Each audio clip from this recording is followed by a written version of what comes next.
Teorema. Hipótesis: Estados Unidos, en adelante EU, ha creado y mantenido vivo entre los europeos el temor a una invasión rusa. Camuflándose bajo el concepto de aliando, EU ha ocupado militar, económica y políticamente a Europa durante más de 80 años. Por fantasma debe entenderse aquí, lo que en España llaman el coco y aquí conocemos como el cuco, una figura ficticia para asustar a los niños. Al finalizar la Segunda Guerra Mundial, Estados Unidos se consolidó como la potencia dominante, conservando su poderío frente a otras naciones debilitadas por el conflicto. Europa, con excepción de Portugal y Suiza, estaba ocupada en trabajos de reconstrucción. Japón se encontraba destruido y bajo ocupación estadounidense. India enfrentaba problemas de sobrepoblación y pobreza, además atravesaba procesos de independencia y la partición de Pakistán. China estaba envuelta en guerras internas, principalmente entre el Partido Comunista, PSC, y el nacionalista Kuomintang, KMT. Por su parte, la URSS fue el conglomerado que más vidas había perdido en la guerra, su aviación, marina y equipo bélico terrestre habían quedado diezmados. Aunque ostenta el orgullo de haber sido los primeros en lograr la rendición alemana en Berlín, militarmente ese honor servía de poco en el corto plazo. El gobierno de Estados Unidos detectó la oportunidad de convertirse en el imperio dominante sobre la tierra y decidió aceptarla. Los desafíos eran económicos, políticos y militares.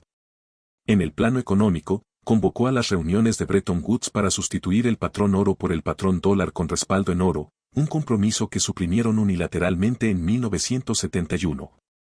Cuando la mayoría de los países ya lo había aceptado para sus transacciones internacionales. Hoy, cerca del 70% de los billetes de dólar circulan fuera de Estados Unidos, consolidándose como moneda de referencia global.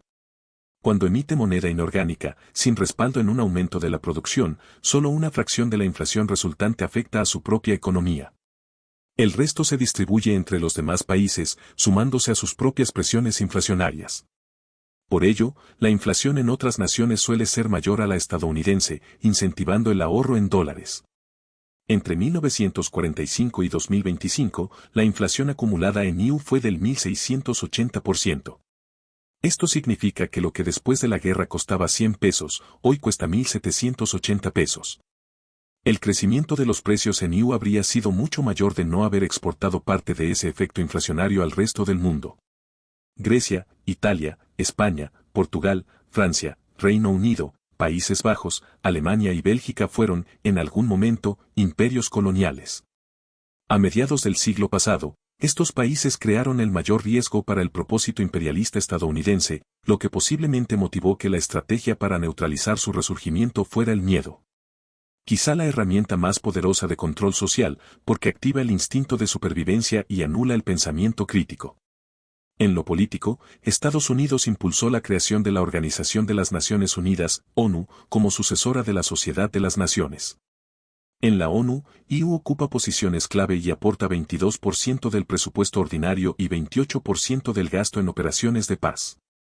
Como principal financista, posee, en la práctica, la facultad de ordenar y el derecho a ser obedecido. En 1949, EU formó la OTAN para defender a los firmantes ante una posible invasión rusa. Como parte de esta estrategia, ocupó militarmente varios países europeos, logrando ser visto, no como un invasor, sino como un aliado estratégico y militar. Estableció bases en Alemania, Reino Unido, España, Bélgica, Países Bajos, Polonia, Grecia, Portugal, Noruega, Estonia, Bulgaria, Rumanía, Letonia y Lituania. En Francia también hubo presencia hasta 1966, cuando Charles de Gaulle, aunque mantuvo la alianza política, retiró a su país de la estructura militar de la OTAN. Desde 1945, EU creó el fantasma de Rusia como la potencia que podría invadir Europa. Durante la época zarista, Rusia sí había expandido sus dominios hacia Polonia, Lituania, Suecia y Finlandia. Quizás el evento más espectacular fue la entrada del ejército ruso en París en 1814, después de que Napoleón invadiera Moscú en 1812. Pero aquello, más que una ocupación permanente, fue una demostración de poder. Mientras el zar Alejandro I residía en París, condicionó su retiro a que abdicara Napoleón. 6 días después, el exemperador partía hacia su asilo en la isla de Elba. El zar permaneció 2 meses más en esa ciudad, que él admiraba, sin que se registraran destrucciones ni saqueos o violaciones por parte de su tropa. EU fue muy hábil al mantener vivo el temor de que Rusia pudiera llegar a cualquier capital europea y tomarla. Los gobiernos europeos aceptaron esta narrativa y transmitieron ese miedo a sus ciudadanos durante las 8 décadas siguientes. Rusia formó la URSS en 1922 con 4 repúblicas, llegando a sumar 15 y abarcando un territorio similar al del antiguo Imperio ruso. En 1991, la Unión se disolvió, dando paso a la Comunidad de Estados Independientes, CEI. Empero, en 1980, el sistema soviético ya mostraba graves dificultades de producción y un marcado retraso tecnológico. En 1985, Mikhail Gorbachev reveló lo que sus antecesores ocultaban: la economía socialista había fracasado y no alcanzaba para cubrir los gastos de Rusia. Mucho menos para asistir a las otras 14 repúblicas. Con una entereza política y su condición de hombre de bien, pocas veces reconocida, Gorbachev disolvió la URSS a finales de 1991 y dimitió. Continuará.